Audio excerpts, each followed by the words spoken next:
My name is Sari Halavy Kaminsky. It is September 17th, 1995. I'm interviewing William Naft in Chicago, Illinois. Rolling. What is your name? My first name is William Naft. What was your name at birth?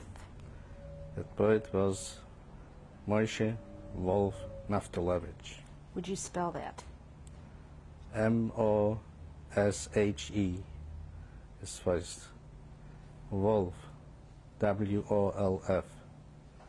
Naftulevich, N-A-F-T-U-L-E-W-I-C-Z. Did you ever have any nicknames? No. When were you born? June 16, 1920. And you are how old? 75. Where were you born? In Kielce, Poland. Can you spell that, please? K-I-E-L-C-E. Tell me about your life before the war. Did you live in a house, in an apartment? Where did you live? We live in a house we rented. It was very hard in Poland to live in a place like this. It was an affront. Like here you would say is a shopping, not exactly a shopping center. After us was the landlord, and he was making soap and sell it, and we lived next to him. The reason was because my father, should rest in peace, he was a shoemaker, and he wanted the people should come to our place to order shoes. Usually he did make to order. What was your father's name? Shmuel. Spell, please. S-A-M-U-E-L. What was your mother's name? Chana Wolfowicz. Spell. C-H-A-N-A. Wolfowicz is W-O-L-F-O-W-I-C-Z.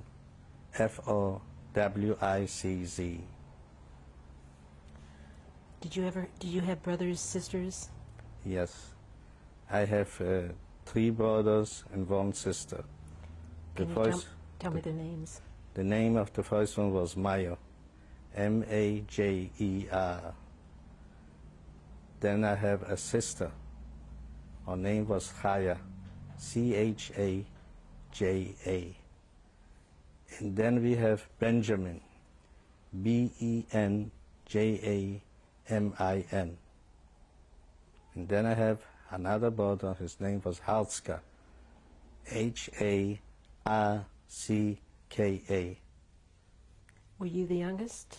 I was the oldest. Oldest. And your father made shoes, custom shoes. He made custom. He also made the fix too, but mostly custom, like people for the theater, like boots, and also people that didn't have right foots, so he made them to order. Did your mother work at all? No, she stayed home. What was your home life like? Was it a very religious home? But us was a very religious home. My father, even though he didn't go to school because he was born on a farm, he was very religious. He knew only to read Hebrew as a prayer.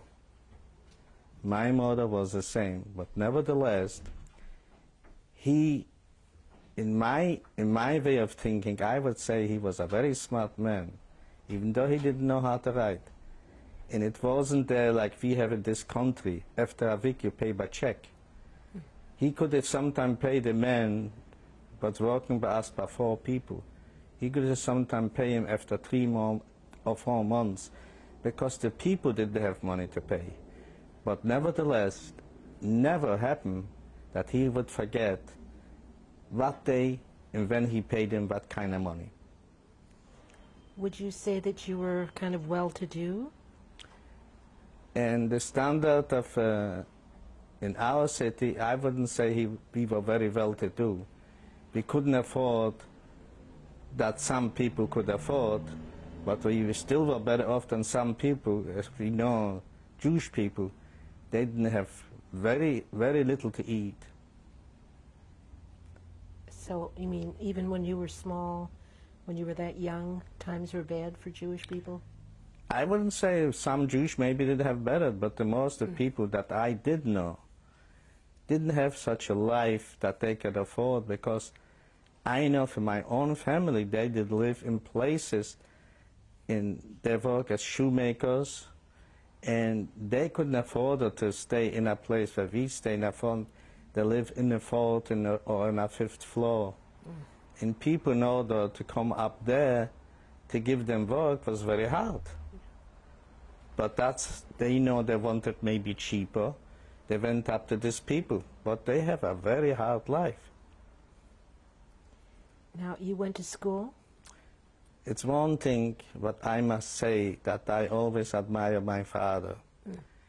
How much he didn't go to school, but he believed in education.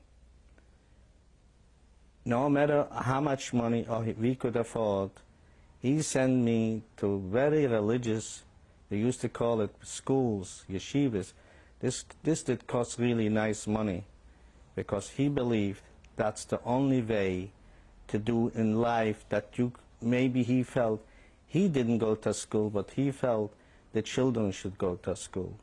So I went, as long as I remember, maybe since 5, 6 years old, I went to all kind paying schools, religious schools, until about maybe till 13 years old, when I got the bar mitzvah. Do you remember anything much about your bar mitzvah?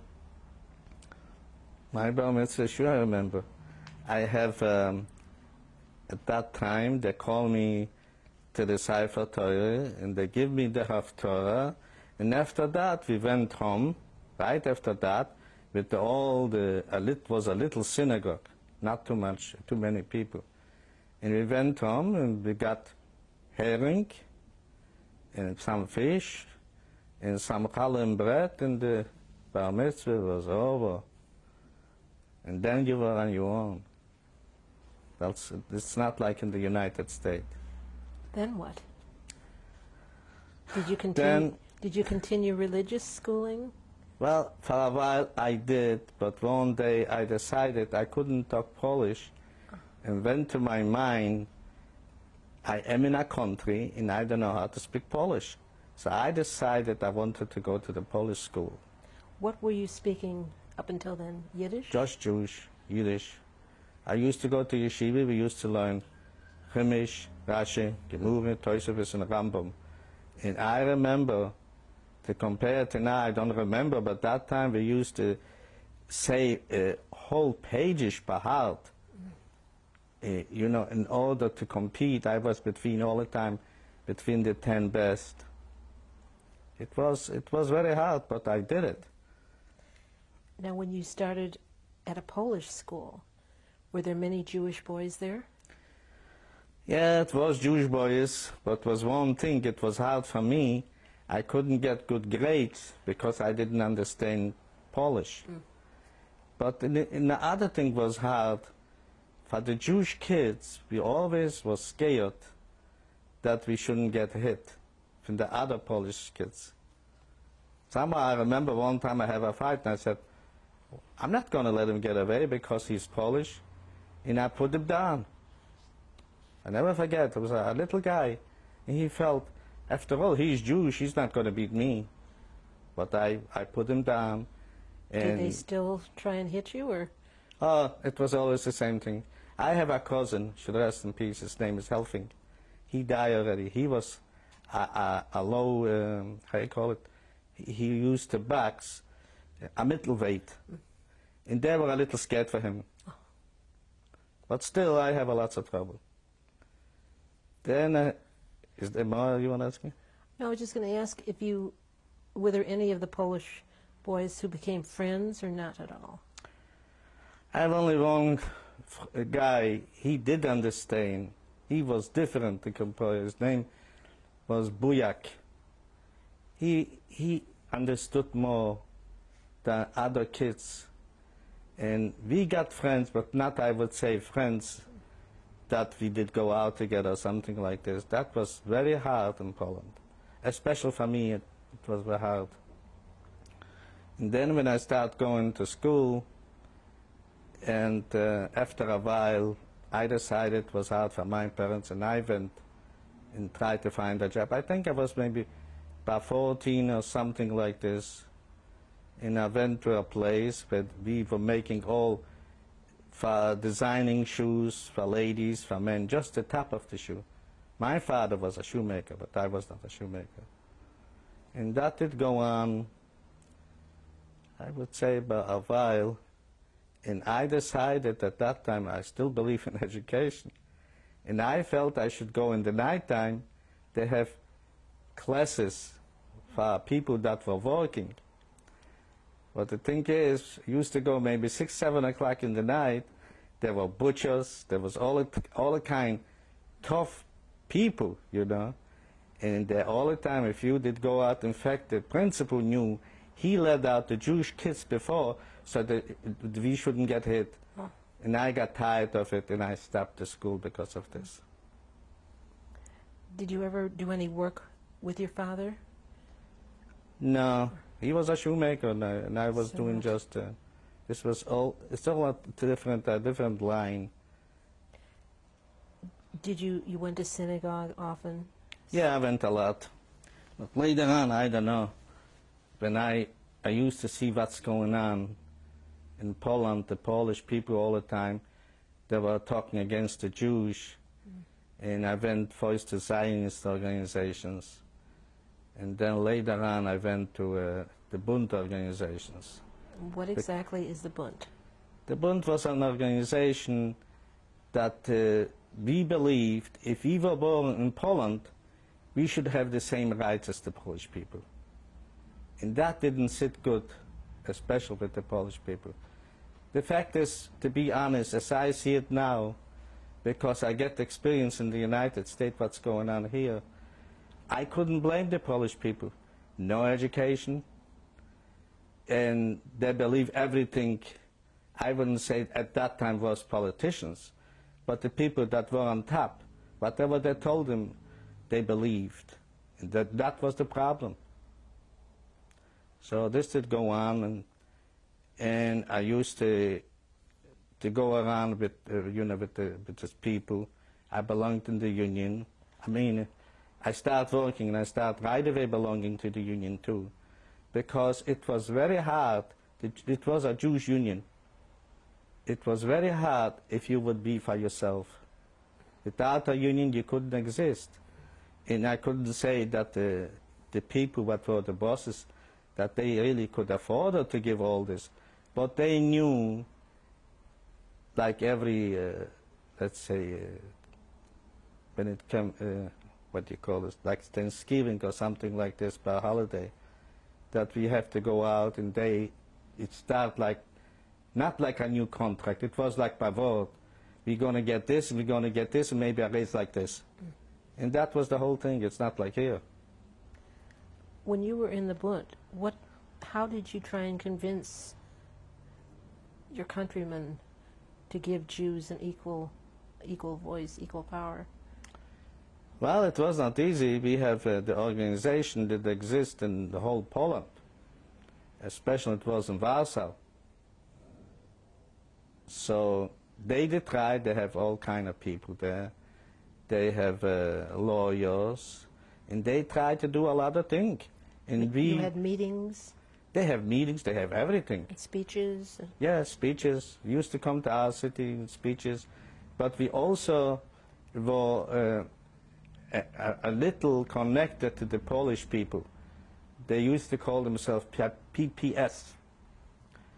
It's like an organization similar to ours, that they were fighting for the human rights. Was it ever dangerous? Did the police ever harass you, bother you, as far as the Bund activities? Well, it was not exactly harassing, but if something happened that didn't stick for us, they stick mostly for the Polish people. Because they knew if they wouldn't, they would have a problem. In fact, by us, We have Polish policemen. We were working for them. I wouldn't say it was easier, but it did help in some ways, because if something, we have a problem sometime, I said, don't worry about it, I'm going to fix it. And they fixed it. So there was never any problem of arrests or anything? It was all the time arresting, but not like question. No, I said arrest. Oh, arrest, no. One time we have, I think I mentioned to you, the Bund were fighting, you know, like here, we go to the government and try to take everything legal. And at that time we have Jewish students and Polish students. So they were not allowed to sit on the same side of the chairs. Like one side was Polish people, and the other side was Jewish people.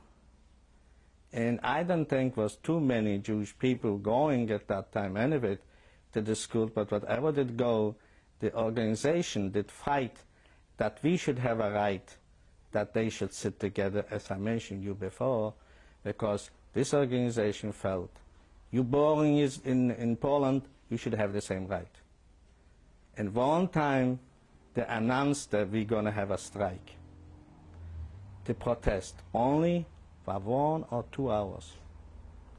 And it was legal. Everything was fine. But just because the secret police saw me and another friend going in our store and protest to close the store, we were arrested. What happened? Well, we went to jail. We was in the jail for 1 month. For nothing. My father, should rest in peace, he couldn't afford a lawyer. Was there a trial or anything? No, it was legal. It couldn't be nothing. He couldn't say nothing because it was legal. Then after a month, the organization sent from Warsaw a lawyer, I remember like today, his name was Ehrlich. And he just came, it's at the state attorney's office, and right away, I guess they said, I'm sorry. And what was the funniest thing, when you went to a prison, and after they counted in the nighttime how many people, and they closed up the doors, nobody could go out no more. At that day, because he came, and I don't know the reason, because they didn't have a right to hold us in the first place, and they let us out right after the appeal, they call it appeal, and they let us out. So you went back home, back to your work? Yes, after that, I think I went, my organization sent me to Warsaw for a vacation. Naturally, we paid. They didn't have money to pay. Tell me about other vacations as you were growing up. While we were growing up, my father, should rest in peace, and my mother, have their parents in a farm. The name of the farm was Krajno. How do you spell that? Krajno. And what did you do on the farm? Used to go there, and we used to go with the kids. Every year this did go on. We have a very nice time. I like the flowers. I always like the flowers from the potatoes. The smell was good, even though, I don't know if the United States, you know it. There, how would you say, what you put, it should grow, what do you call this? Oh, like fertilizer? They didn't have fertilizer. They have everything what the people went to the washrooms. In washrooms was there nothing like in the United States. People did go. If I wanted to go to washrooms in my house, I have to go on a back side and maybe took me two, 3 minutes if you run. But if you didn't run, you got a problem. And then if somebody was there, maybe they have 2 or 3 seats. It must have taken longer than that. And believe me, it was not an easy thing, because you used to see no mice but rats. And they used this, the farmers used to came to the city, empty it out, and they took it to the farm. And this was fertilizer. What did you like most on the farm? You said the flowers. Did you have to do any of the farm work? No, when I went there, they tried to give me a good time. I don't mean No. they took me places because everything was horse and buggy, but there was plenty what to do, you know, we went around. I used to like to go, you know, when it was raining. The city people like me, we were not used to go without shoes. But I tried to do like they did. And after a rain, we ran to the woods. And we tried to find mushrooms. And they used to have mushrooms. If you found one or two, they used to call them gibbe. That was the most delicious thing that you ever could think. And the people there, the farmers, they used to go and when they got this gibbe and they wanted to, this mushrooms, they wanted to have a summer, they took it on sticky woods, piece of wood, and they used to hang it outside and dry it for the winter. I think I saw someplace here in some stores that they even got it from Poland. They call it still gibbe. So that was your vacation each year. Yes, and then we used to go fishing, not like here. They used to have, I think, a Ständig water. That was interesting. We used to go in the water barefoot, you know, and they used to take a net, and they used to knock with a stick by the bushes, and the fish came out, and that's how they were caught. Tell me what you remember of the Jewish community when you were growing up. There was a synagogue. We have a synagogue. I think it was, I don't remember really the street. What was this street? I don't remember. The most beautiful synagogue I ever saw, except that I was in Israel. Why would I say beautiful? It was a big place. And I remember like today, the ceiling, it was so high. This was the only synagogue that's so big. And the top was like painted everything by hand, like a sky. And all around, all by hand, they have in every month, let's say Sivm or something like this, they have like lions. And then they have the Aretz HaMachpelah. All around this was the most beautiful thing. And then I never forget, sometime I used to go there. And they have one time, I don't know if you heard, he was a chazan, a cantor, Kosabitsky. He was singing. When he gave that tone, Shema Yisrael, Adonai Eloheinu, Adonai Echad, was something to hear. But that he didn't care too much. Tell me about holidays.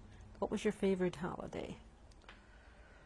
I think all holidays are good, because if it was a holiday, I didn't go to work. We could take it easy. We could go to a stadium, in the park.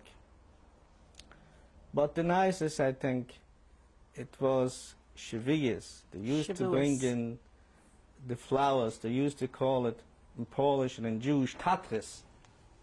It was high, you know. And then Sukkot was nice too. Sukkot? Yeah. Used to have the Liliv, you know, used to come in. And it was 8 days.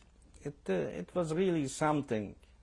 And you always, when Friday, no matter what, I changed a little bit after I was about 14 years old, and I started belonging to the Bund organization. And it was another thing. I went out from the Bund too. You were restricted to a lot of things. I mean restricted, you shouldn't go between two ladies. I liked girls. It was my problem too. And now this was a Jewish restriction. This was the Orthodox. The real Orthodox. If you were not so religious, you didn't have to do it. But I was very religious. I used to have prayers like this, and we used to pray 3 times a day, see, in the film. And I don't say it's hard. If you really believe anything you believe, it's so easy to do it because you do it with all your heart. It's no problem. But for me, when I start thinking, it was different, and I start reading a lot of books. I have a lady, she worked in the library, and she used to bring books. I used to read so many books, it was unbelievable. I was reading at that time already. I remember I was reading about a book. I think Ben Berlindsey had the Gurus, they going out with cars and all that stuff. I think it was Lindsay. Was it Lindsay? I don't know. I think so. And it was different, and I really liked it. And I was reading, and I saw the injustice that go on. You got to realize in Poland, what was one thing, we didn't see too many lawyers, Jewish. You couldn't be a policeman. I don't know if it was any Jewish, a judge, or anything of that kind. So it was very hard. Naturally, to the army we were taken. But I don't know if we have really high-ranking officers in the Polish army. That I don't know. So it was a different life, and I think when I was 15 or something like this, I wanted to go to the United States, and I have a cousin, should rest in peace, retired. It started getting very hard to come to the United States.